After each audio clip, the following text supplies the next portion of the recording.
Hello बच्चों, welcome to ray classes online platform. और हम या आप एक्सरसाइज मिसलेनियस एक्सरसाइज का डिस्कशन कंटिन्यू करेंगे। ठीक है, इससे पहले कि हम आगे पढ़ें, just let me remind you, please subscribe to our channel, like our videos and download our application from play store. And in case if you want any kind of improvement or any specific topic to be discussed in the class, just mention it in the comments or in the chat box provided in the application of our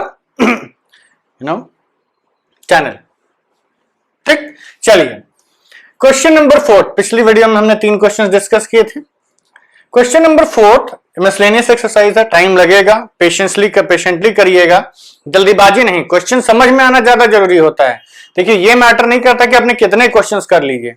अरे आप कर भले ही 10,000 questions कर गए, लेकिन अगर question नहीं समझ में आ रहा है तो उस करने का कोई फायदा नहीं है। तो you must understand the logic behind this thing. ठीक, तो चलिए स्टार्ट करते हैं।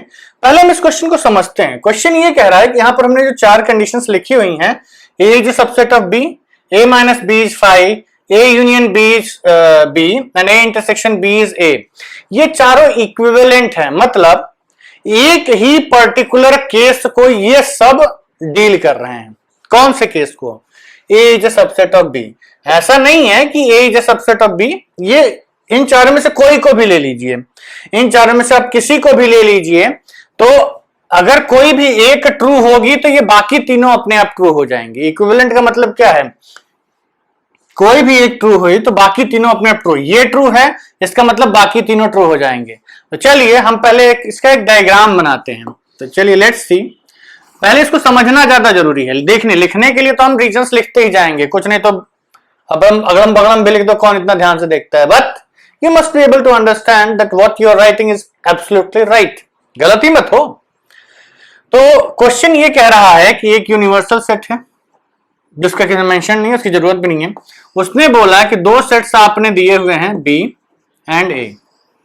क्वेश्चन क्लियरली कह रहा है कि A is a subset of B. ठीक, अगर ए बी का सबसेट होगा तो ए माइनस बी क्या आएगा? A minus B means all those elements which belong to A but not to B। all those elements which belong to A but not to B। क्या ये possible है? भैया जब ये पूरा इसके अंदर चला गया तो ऐसा कोई एलिमेंट नहीं होगा जो इसमें हो इसमें ना हो। तो ये क्या आना है? ये डेफिनेटली 5 ही आएगा। मतलब पहली कंडीशन ट्रू हो गई तो दूसरी ट्रू होनी ही होनी है। तीसरा, A union B is equal to B। Obviously अगर ए बी का सबसेट है तो बी के सारे एलिमेंट्स ए में प्रेजेंट हैं। बी के सारे एलिमेंट्स किस में प्रेजेंट हैं? ए में प्रेजेंट हैं। सॉरी, ए के सारे एलिमेंट्स बी में प्रेजेंट हैं। इट मींस जब आप ए यूनियन बी लिखेंगे तो केवल बी ही आएगा। क्यों? क्योंकि आपको हर एलिमेंट एक ही बार लेना है। ये ऑलरेडी हम प्रूफ भी करवा चुके हैं आपको कि A union B is equal to B if A is a subset of B. ठीक, चलिए तीसरा केस देखते हैं। A intersection B is equal to A. Obviously अगर ए बी का सबसेट है तो ए के सारे एलिमेंट्स बी के भी एलिमेंट्स होंगे। मतलब all those elements of A are also elements of B. It means A intersection B is equal to A. इस डायग्राम से तो एकदम क्लियर है कि भाई पहली कंडीशन से ये चारों आई। ए माइनस बी 5 है, इसका मतलब ए के सारे एलिमेंट्स बी में होने चाहिए, ए में कुछ बचना नहीं चाहिए। Means A is a subset of B. A union B B है तो ये सब एक दूसरे को इंप्लाई करेंगे। ए यूनियन बी बी है, इसका मतलब A is subset of B, इसका मतलब ये सब हो गया। A intersection B is equal to A means A intersection B is equal to A means A is a subset of B. It means बाकी सब ट्रू हो गया। ठीक, तो हम क्या करेंगे कि एक से लेकर के बाकी तीनों प्रूफ कर देंगे। ठीक, एक ही से लेके बाकी सारे प्रूफ कर देंगे and hence it is true for every case. चलिए तो स्टार्ट करते हैं एक एक करके प्रूफ करना। ठीक है, पहला case,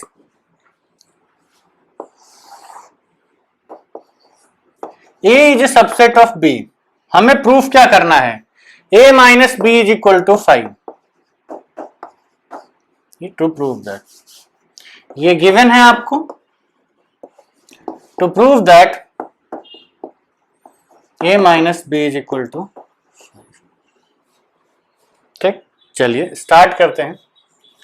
late x belongs to A, ठीक।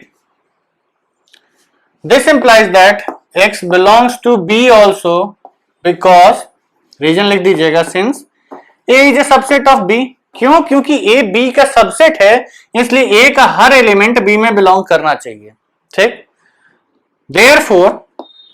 Therefore all elements of A belong to B। हमने केवल स्टेटमेंट में लिख दिया, नहीं भी लिखेंगे तो मतलब यही है इसका, belong to B, which implies that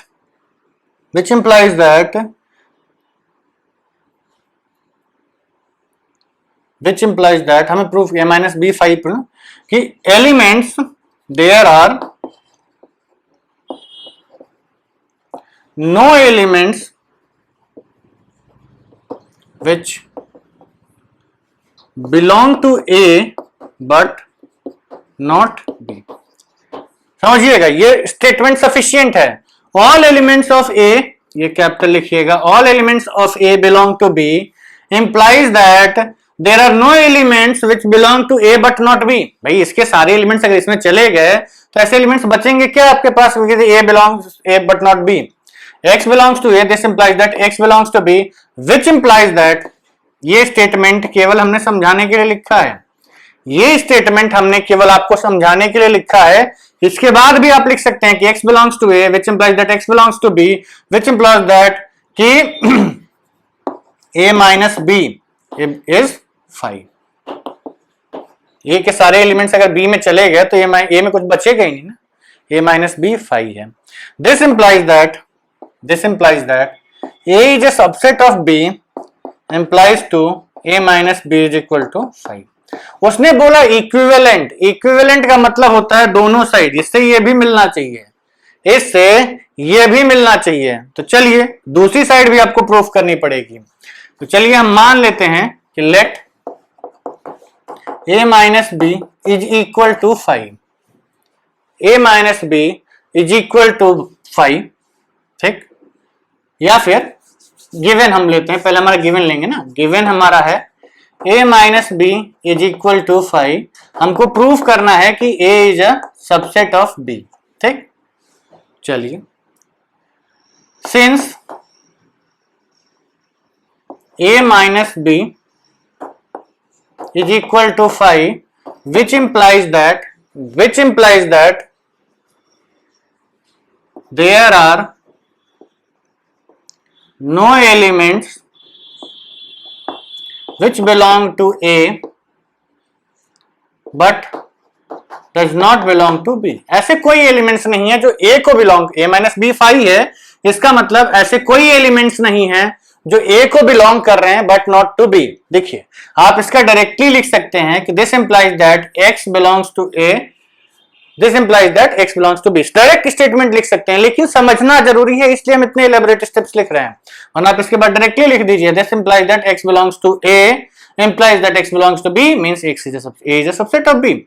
This implies that कि अगर इसका कोई भी ऐसा एलिमेंट नहीं है तो इसका मतलब A का हर एलिमेंट किसका एलिमेंट होगा? That X belongs to B, which implies that A is a subset of B। तो इसका मतलब A minus B is equal to 5 implies that A is a subset of B। तो from 1 and 2 we can say that A is a subset of B is equivalent to saying A minus B is 5। ठीक, इतना ही आपको लिखना पड़ेगा। ये return वाले statement से skip कर सकते हैं, लेकिन लिख देंगे तो अच्छा। देखिए जितना ज्यादा आप कॉपी में लिखेंगे उतना एग्जामिनर या कॉपी चेकर को ये समझ में आता है कि भाई आपको कॉन्सेप्ट की अंडरस्टैंडिंग है। अगर आप इतना इलैबोरेट नहीं लिखेंगे तो आपके दिमाग, एग्जामिनर ये सोच सकता है कि भाई भिड़ा तो नहीं रहा आंसर। तो वो एक बड़ी दुविधा होती है फिर एग्जामिनर के ऊपर। आप छोड़ चुके हैं कि अगर वो आपको जानता है तो आपको नंबर दे देगा कि भाई बच्चा इंटेलिजेंट है, जानता है कि एक नंबर का तेज लड़का है, पक्का छापा होगा, तो वो काट लेगा नंबर। तो instead of living the ball in the examiner's court, put the ball in your court. हमेशा अपने पास ही रखिए बॉल को, so that you can hit it wherever you want. ठीक, तो सब कुछ लिख दीजिए भैया डिटेल्ड में, ताकि एग्जामिनर के ऊपर कुछ भी ऐसा बाकी न रह जाए कि भाई वो नंबर आपके काट ले। ठीक है, give me some time to clear up the board and will do the next part. ठीक है बच्चों, तो चलिए देखिए अब सेकेंड वाला पार्ट हम लोग प्रूफ करते हैं। सेकेंड देखिए, इसको समझिएगा हम लोग प्रूफ कैसे करेंगे। हमने ये प्रूफ कर दिया कि ये इसके इक्विवेलेंट है, ये वही हम यही भी प्रूफ कर दें कि ये इसके भी इक्विवेलेंट है, और यही हम प्रूफ कर दें कि ये इसके भी इक्विवेलेंट है। तो इसका मतलब ये होगा कि ये इसके इक्विवेलेंट है और ये इसके इक्विवेलेंट है, मतलब ये इसके इक्विवेलेंट हो गया, ये इसके इक्विवेलेंट है, ये इसके इक्विवेलेंट है, तो ये दोनों भी आपस में इक्विवेलेंट हो गए। ये ऐसे ही है ना, हमने कहा कि x is equal to Y and y is equal to Z, तो ये तो कह ही सकते हो ना कि x is equal to Y, वही हम कर रहे हैं। तो आप किन्हीं भी दो एक रिलेशन को सबसे इक्विवेलेंट प्रूफ करते जाइए, तो सबसे ज्यादा इजी सबसेट वाला होता है लिखना। सेकेंड पार्ट हमें प्रूफ करना है कि A is a subset of B is equivalent to saying A union B is equal to B। ठीक, ये स्टेटमेंट इसको इंप्लाई करता है। चलिए स्टार्ट करते हैं। पहला पार्ट हम ये प्रूफ करेंगे कि A is a subset of B implies A union B is equal to B। Given क्या है हमें, A is a subset of B। To prove that, नीचे लिखते हैं जगह कम पड़ जाएगी, to prove that A union B is equal to, ठीक। चलिए A is a subset of B, तो let X belongs to A union B। हमने A यूनियन B से एक एलिमेंट उठाया, ठीक, A यूनियन B से एक एलिमेंट उठाया। दिस इंप्लाइज दैट X या तो A को बिलोंग करेगा और X will belong to B। Case 1, आप A यूनियन B से कोई, देखिए हमें यही प्रूफ करना है ना कि A यूनियन B B के बराबर है, A यूनियन B B के बराबर है, तो इसका एलिमेंट आप उठा लीजिए। इसका एलिमेंट हमने उठाया, हमने प्रूफ किया कि या तो X A को बिलोंग करेगा या X B को बिलोंग करेगा। केस 1, अगर X belongs to A, this implies that X belongs to B। क्यों? A is a subset of B, given है ना, A is a subset of B, this implies that X belongs to B। तो ये तो हो गया भाई कि आपने A यूनियन B का एलिमेंट उठाया, B का एलिमेंट हो गया, तो इसका मतलब इसका हर एलिमेंट B में लाई कर रहा है, A यूनियन B का हर एलिमेंट B में लाई कर रहा है। लेकिन अभी एक और केस बाकी है, case 2, X belongs to B। अब X belongs to B, तो इसमें प्रूफ क्या करना है? प्रूफ मतलब in both the cases A union B का आपने एलिमेंट उठाया, दो पॉसिबिलिटीज बनी और दोनों पॉसिबिलिटीज में आप ये प्रूफ कर ले गए कि X B का एलिमेंट है। दोनों पॉसिबिलिटीज में आप ये प्रूफ कर ले गए कि X B का एलिमेंट है। This implies that X belongs to B, which implies that therefore, हम लिखेंगे therefore X belongs to B, which implies that A is a subset of B implies that A union B is equal to B। ठीक, अब second part proof करते हैं। Second part मतलब इसका reverse proof करेंगे हम। अब हमें गिवन क्या होगा, अब हमें गिवन होगा A यूनियन B की वैल्यू B के बराबर है और आपको प्रूव करना है कि A is a subset of B। ठीक है, चलिए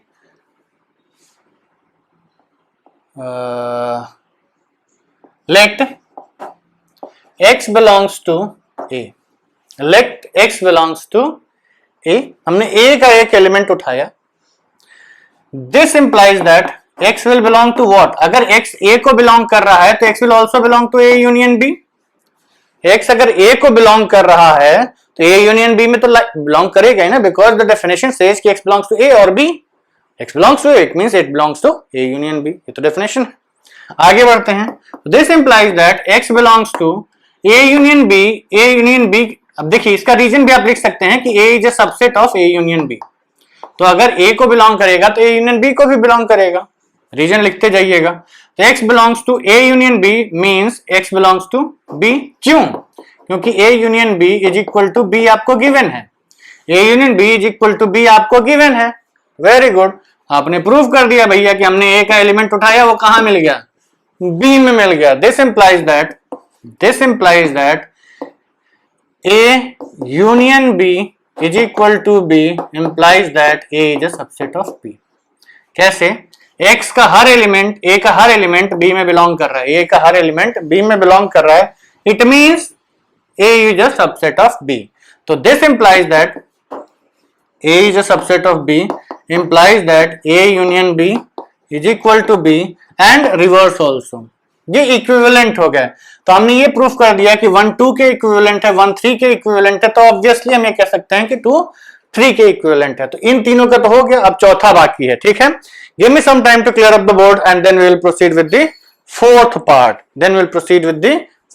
पार्ट, ठीक है बच्चों, तो अब फोर्थ वाला करते हैं। अब देखिए बच्चों, इन क्वेश्चंस बहुत दिमाग वाले हैं, कठिन क्वेश्चंस हैं। I have absolutely no doubt about it कि भाई आपको कठिन लग रहे होंगे, लेकिन पेशेंस के साथ करिए। सबसे बड़ी दिक्कत तो लिखने में आती है। हमने तो सारे देख लिया कि लॉजिकली तो सारे ट्रू हैं, लेकिन लिखें कैसे? तो लिखने का तरीका जैसे हम कर रहे हैं यही एग्जैक्ट तरीका है, सबको यही करना है। आपको बस एक एलिमेंट दूसरे से उठाना है, दूसरे में प्रूव कर देना है, and hence we reach at the result. हमारा टारगेट होता है कि हम रिजल्ट पर पहुंच जाएं। आपको ये प्रूफ करना है। अब हमें प्रूफ करना है, फर्स्ट पार्ट हम प्रूफ करते हैं, ये फोर्थ पार्ट है आपका। फर्स्ट हमें ये प्रूफ करना है कि अगर A is a subset of B, this implies that A intersection B is equal to A। ठीक, मतलब गिवन क्या है आपको? A B का सबसेट है। प्रूफ क्या करना है आपको? A इंटरसेक्शन B की वैल्यू A के बराबर आएगी। ठीक है बच्चों, तो हमें प्रूफ करना है कि A इंटरसेक्शन B की वैल्यू A के बराबर आएगी। ठीक है, तो चलिए हम क्या करते हैं कि हम कोई भी एक ऐसा एलिमेंट A का उठाते हैं और प्रूफ कर देते हैं कि वो A इंटरसेक्शन B में रहेगा ही रहेगा। ठीक, चलिए तो लेट, अब हमें एक चीज और पता है कि A इंटरसेक्शन B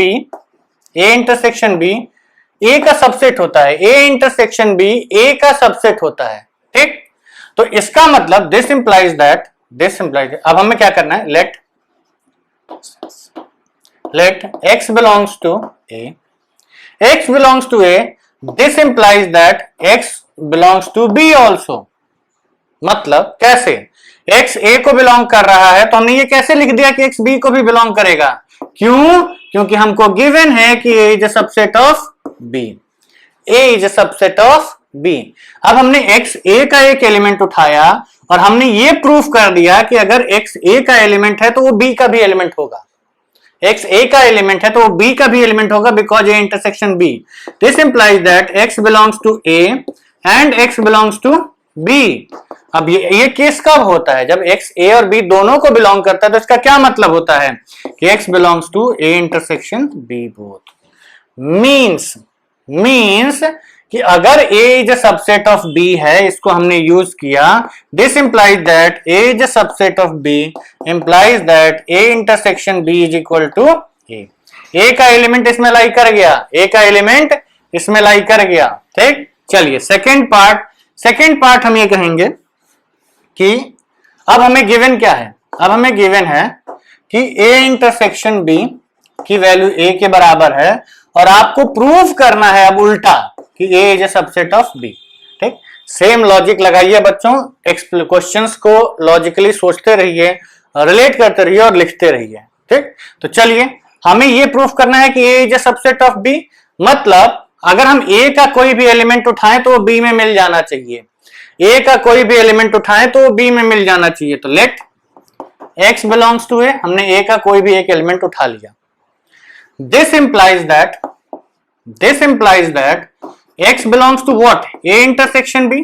अब कहोगे कि ये कैसे लिख दिए? क्यों? क्योंकि हमको गिवन क्या है? A is equal to A intersection B। ये गिवन है ना आपको। A, अगर A का एलिमेंट उठाओगे तो A intersection B में तो डेफिनेटली मिलेगा। तो इसका मतलब x belongs to A means x belongs to A intersection B। This implies that x belongs to A and x belongs to B।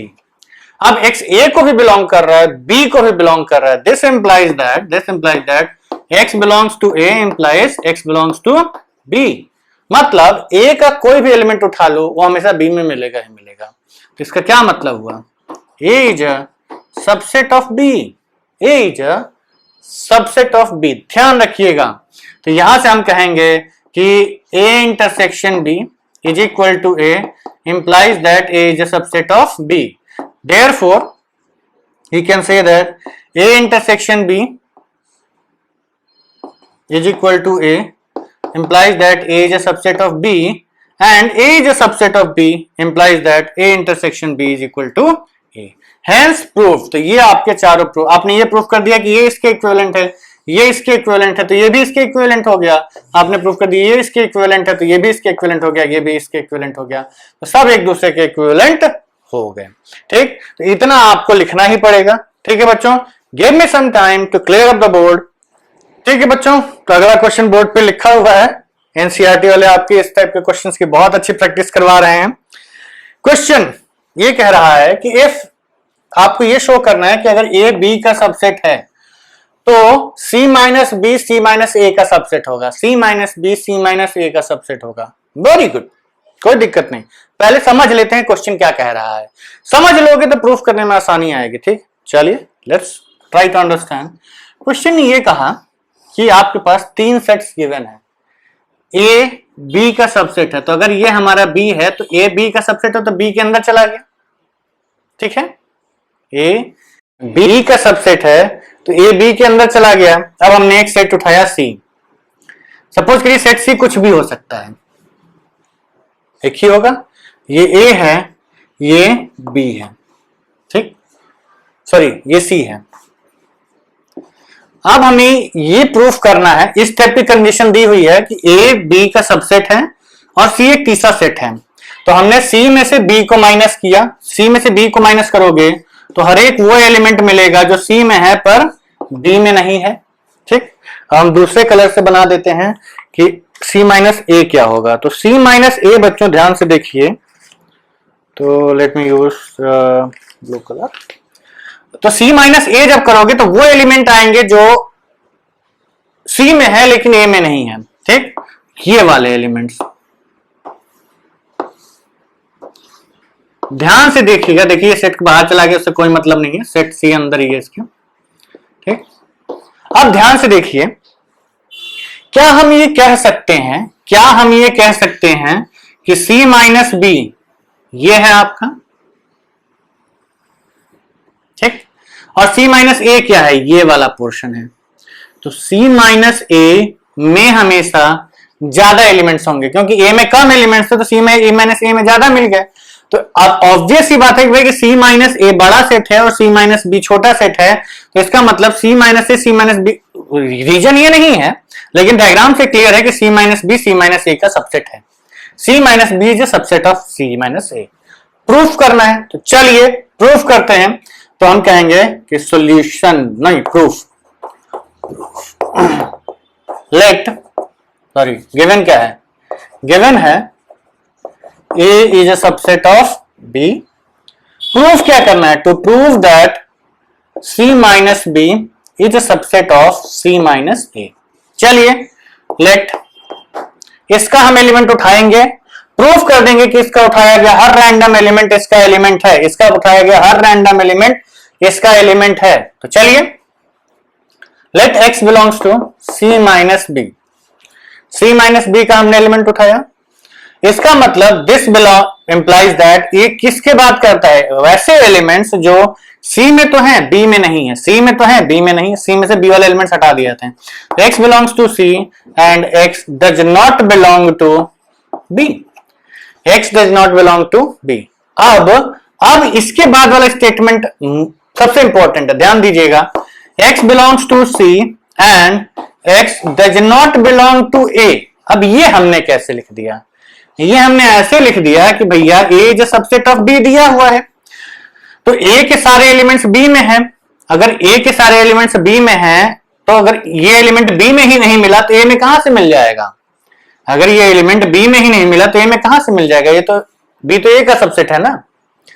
ऐसे समझिए कि हमने कहा कि एक मोहल्ले में हमारा घर है, एक मोहल्ले में हमारा घर है, अगर बंदा मोहल्ले में ही नहीं आया तो हमारे घर में आ सकता है क्या, I am a sub, my house is a subset of my mohalla, my house is a subset of my mohalla। So if a foreign element is not entering my mohalla, can it enter my house without entering my mohalla? Not possible, not possible। तो हम ये कहेंगे कि this implies that कि x sorry यहाँ c रहेगा, x belongs to c and x belongs to x does not belong to a। ये ध्यान रखिएगा बच्चों, ये लिखने में गलतियां मत किया करिए। हम तो कर देते हैं क्योंकि हमारा दिमाग हाथ से ज्यादा तेज चलता है, कहेंगे सर हाथ से दिमाग तेज ज्यादा चलता है तो ऐसे कैसे लिख सकता है कोई, ऐसे लिख सकते हैं बच्चों कि सोचते रहते हैं आगे का स्टेप, लिखते हैं पिछला वाला स्टेप, पे कभी कभी क्या होता है आगे की चीजें पीछे लिख जाती हैं। चलिए जोक्स अपार्ट, ये हम अपनी गलतियों को छुपाने की कोशिश कर रहे थे। ये गलतियां छुपाने के बहाने मत ढूंढिएगा हमारी तरह आप लोग, प्लीज ये सब गलतियां मत करिए। ये गलतियां बहुत कॉस्टली होती हैं। आप यहाँ बी लिखेंगे, आगे आके कंफ्यूज हो जाएंगे और फिर गड़बड़ हो जाएगी काम। तो यहाँ पे ये सी ही आना चाहिए। हम कितने भी एक्सक्यूज दें, ये गलत है तो गलत है। चलिए आगे बढ़ते हैं। तो x belongs to B and x does not belong to A, which implies that x belongs to C minus A। अगर x C को बिलोंग करता है, A को नहीं बिलोंग करता है, तो किसको बिलोंग करेगा? C माइनस A को बिलोंग करेगा। दिस इंप्लाइज दैट, अब क्योंकि C माइनस B का हर एलिमेंट एक random element C minus A में बिलोंग कर रहा है, तो हम ये कहेंगे कि C minus B is a subset of C minus A। ठीक, हेंस प्रूव्ड। यही आपको प्रूफ करना था। ठीक है, आप लोग इसको नोट कर लीजिए, समझ लीजिए, वीडियो पॉज कर लीजिए, रिवाइंड कर लीजिए, जो मन करे कर लीजिए, लेकिन समझ जरूर लीजिए।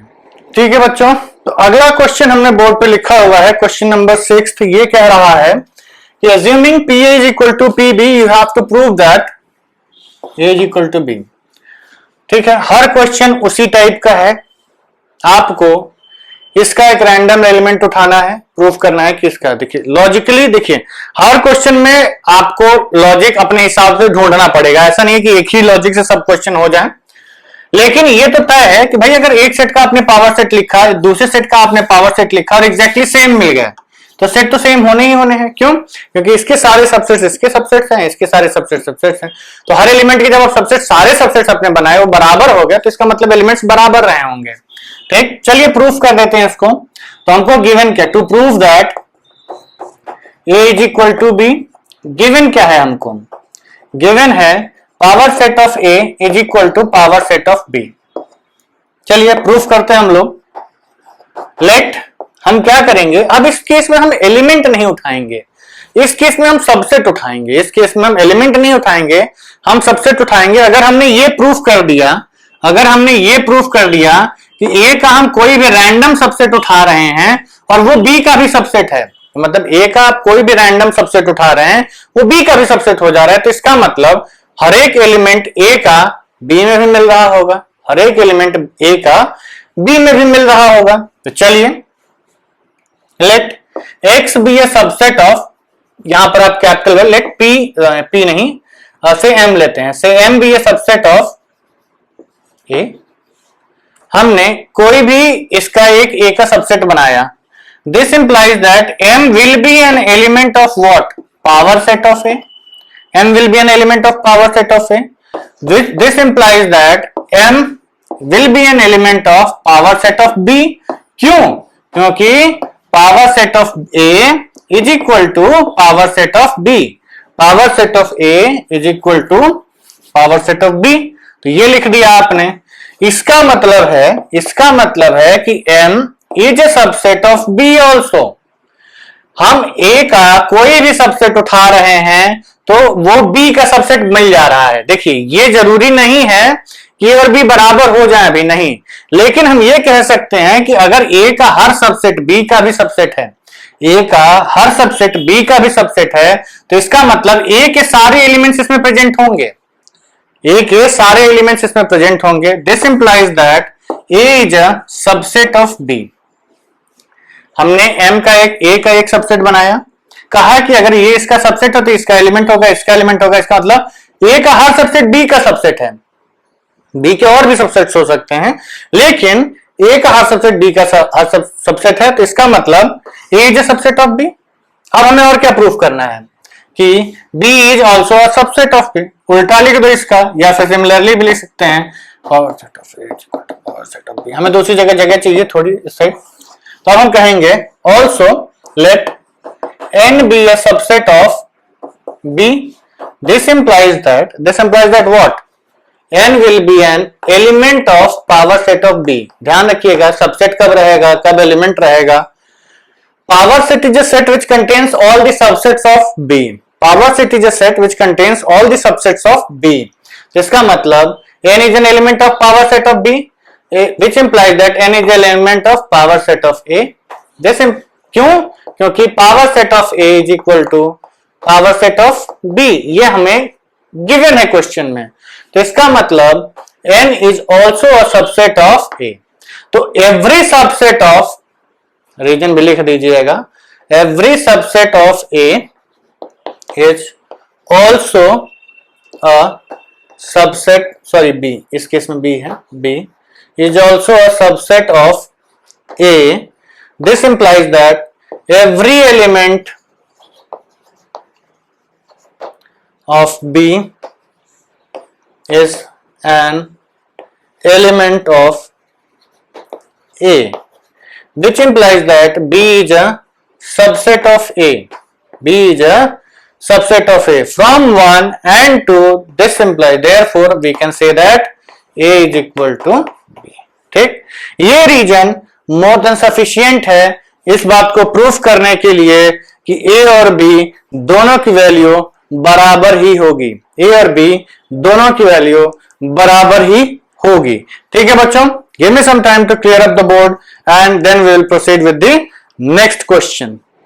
ठीक है बच्चों, तो अगला क्वेश्चन हमने बोर्ड पे लिखा हुआ है, क्वेश्चन नंबर 7। इट सेज कि is it true to say that कि for any two sets PA union PB, अगर PA यूनियन PB की वैल्यू PA यूनियन B के बराबर ही आएगा। ठीक, sorry I just need a new chalk. ठीक है बच्चों, तो चलिए क्वेश्चन ये कह रहा है कि क्या हम किसी भी दो सेट्स के लिए ये स्टेटमेंट बोल सकते हैं, मतलब power set of A union power set of B is equal to power set of A union B। तो बच्चों ये गलत होता है, कारण इसका एक सिंपल सा एक्सप्लेनेशन हम देंगे आपको, समझिएगा। हम मान लेते हैं कि NA कितना है, 2 है, NB है 2। ठीक, इन दोनों में दो दो एलिमेंट्स हमने ले लिए। तो पावर सेट ऑफ A में मैक्सिमम जो सबसेट्स आएंगे उसमें मैक्सिमम नंबर ऑफ एलिमेंट्स कितने आएंगे भाई? इसके सबसेट्स में 2 एलिमेंट से बड़ा सेट नहीं आएगा, इसके सबसेट में भी 2 एलिमेंट से बड़ा सबसेट नहीं आएगा। ठीक, एग्री करते हैं? तो इसका मतलब ये जो पावर सेट जो भी बने इसमें हर एक सबसेट में, हर एक सेट में 2 से कम एलिमेंट्स ही होंगे, 2 या 2 से कम एलिमेंट्स होंगे। लेकिन ये तो हो सकता है ना कि A यूनियन B में 4 एलिमेंट्स हो जाएं। कैसे? A को आप 1 2 ले लीजिए, B को आप 3 4 ले लीजिए, तो A यूनियन B में कितने एलिमेंट्स आ गए? 1 2 3 एंड 4। तो लॉजिकली देखिए इसमें इसके हर एक सबसेट में कितने एलिमेंट्स? 2 या 2 से कम, इसके हर एक सबसेट में 2 या 2 से कम। तो AP यूनियन PB लेंगे आप, तो उसमें भी हर एक सबसेट में 2 या 2 से कम एलिमेंट्स होंगे। लेकिन जैसे ही आपने A यूनियन B लिखा, इसमें से नंबर ऑफ एलिमेंट्स कितने हो गए? 4। तो इसका एक सबसेट ऐसा भी बनेगा जिसमें 4 एलिमेंट्स हों। तो इसके तो 2 ही 2 थे, इसके 4 ही 4 है, तो बराबर हो ही नहीं सकता। सवाल ही नहीं उठता है कि बराबर हो जाए। लेकिन हमको इस तरीके से तो प्रूफ करना नहीं होता है, लेकिन हमें डिस्क्वालीफाई करने के लिए सिर्फ एक एग्जाम्पल काफी होता है। तो लेट्स गिव एन एग्जाम्पल, वही एग्जाम्पल ले लेते हैं जो अभी हमने लिखा था। Answer no it is not true, ये बिल्कुल भी सही नहीं है। यह दिया हुआ कथन एक गलत कथन है। ठीक, चलिए कैसे? जस्टिफिकेशन हमारा ये है, let A is equal to 1 2, B is equal to 3 4। वैसे तो 1 2 2 3 भी ले लेते तो चल जाता, पावर सेट बहुत बड़ा हो जाएगा, पर चलिए लिखते हैं। A यूनियन B कितना बना? A यूनियन B आपका बना 1 2 3 एंड 4। चलिए पावर सेट ऑफ A लिखते हैं। Power set of A is 5 1 2 and 1 2। यही होगा ना पावर सेट, पहले 0 एलिमेंट, फिर 1 एलिमेंट, फिर 2 एलिमेंट्स। तो ये आपका पावर सेट ऑफ A हो गया। पावर सेट ऑफ B भी लिख दीजिए। पहला एलिमेंट 5, दूसरा एलिमेंट 3, तीसरा एलिमेंट 4, चौथा एलिमेंट 3 4। ठीक, चलिए इसमें 2 एलिमेंट्स है तो number of elements in power set 4 ही होंगे। तो PA यूनियन PB लिखते हैं, सॉरी PA पहले यूनियन पीबी, पहले इन दोनों का यूनियन ले लेते हैं, पीए यूनियन पीबी, तो 5 आएगा, 1 आएगा, बाकी एलिमेंट्स तो कॉमन नहीं है, 5 ही बस कॉमन है, तो 1 आएगा, 2 आएगा, 1 2 आएगा, पहले वाले के सारे हमने चारों लिख लिए, अब दूसरे वाले के लिख दीजिए, 3 आ गया, 4 आ गया और 3 4 आ गया। ये हो गया आपका power A P A union P B. अब power set of A union B लिख दो। ए यूनियन बी के पावर सेट में 4 एलिमेंट्स हैं, इसलिए हम कह रहे थे कि 2 3 ले लेते हैं, ताकि टोटल 9 सेट से लिखने पड़ता है, लेकिन अब 16 सेट लिखने पड़ेंगे, पर लिखना जरूरी है। इसमें कितने एलिमेंट्स हैं? 1 2 3 4 5 6, और इसके एनपीए यूनियन बी में कितने एलिमेंट्स आएंगे? 16 एलिमेंट्स। यहीं से आप कह सकते हैं कि दोनों बराबर नहीं होंगे, यहीं से हमने कह दिया कि ये गलत हो गया। एनपीए यूनियन बी को लिखने की जरूरत नहीं है, आपको लिख दीजिए कि n P A union B is 6 and n P A union P B is 6 and n P A union B is 16। तो हमारा ये स्टेटमेंट, ये दोनों सेट्स कभी बराबर हो ही नहीं सकते, क्योंकि इन दोनों में नंबर ऑफ एलिमेंट्स अलग है। लेकिन अभी हम लिख देते हैं, यहां पर रीजन भी लिख, पहले रीजन यही लिख लीजिए आप लोग। Since n P A union P B is equal to 6 but n P A union B is equal to number of elements in power set of A union B will be equal to 2 to the power 4, which is equal to 16. Therefore, PA union PB is not equal to power set of A union B. ठीक, अब ये मत सोचिएगा कि हम आलस कर रहे हैं, हम लिख देते हैं power set of A union B क्या आएगा? ये आपका आएगा, पहले स्टार्ट करते हैं 5 से, फिर 1 2 3 4, एक एक के चारों एलिमेंट्स आ गए।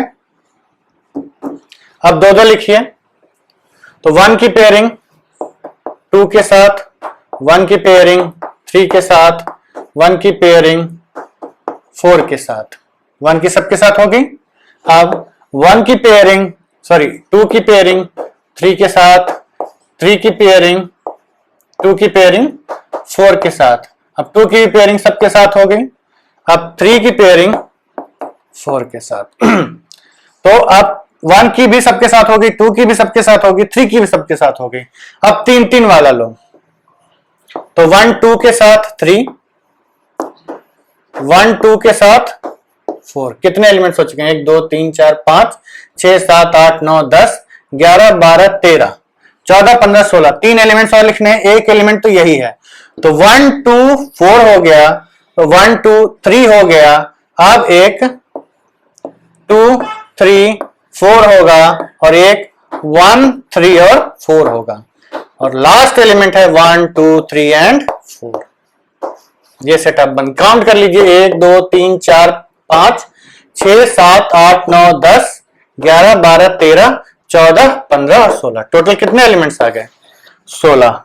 तो देख के लग रहा है भैया पीए यूनियन पीबी ये है और पीए यूनियन बी ये है, तो ये गलत साबित हो गया। ठीक है बच्चों, तो आई थिंक अब आपको समझ में आ गया होगा कि इन क्वेश्चंस को करने के लिए वाकई आपको मेहनत करने की जरूरत पड़ रही है। ठीक है, तो चलिए इस वीडियो को भी हम यहीं समाप्त करते हैं। ऑन एन एवरेज हम एक वीडियो 40 मिनट का बनाते हैं, क्वेश्चन लेंदी है तो एक्सरसाइज खत्म करने के लिए हम वीडियो को जल्दी जल्दी नहीं करते, आराम से पढ़ते हैं, समझ में आना ज्यादा जरूरी होती है। आई ऑलवेज से कि that understanding the concept is the most important thing, understanding the concept is the most important thing. समझिए बच्चों, एक बार समझ लोगे सारी चीजें, 10 बार लगाओगे, एक बार लगाए 1 महीने बाद फिर लगे अरे आता ही नहीं है, एक बार फिर लगे 1 महीने बाद फिर लगे अरे आता ही नहीं है, उसको वो करने से अच्छा है कि एक ही बार इतने अच्छे से लगाइए कि दोबारा लगाने की जरूरत नहीं पड़े। ठीक है, तो चलिए see you in next video and will be continuing this discussion of exercise miscellaneous. ठीक, अगर आप थके नहीं हुए हैं तो आप इस वीडियो नेक्स्ट वीडियो को भी अभी देख लीजिए। चलिए see you in the next video, bye bye.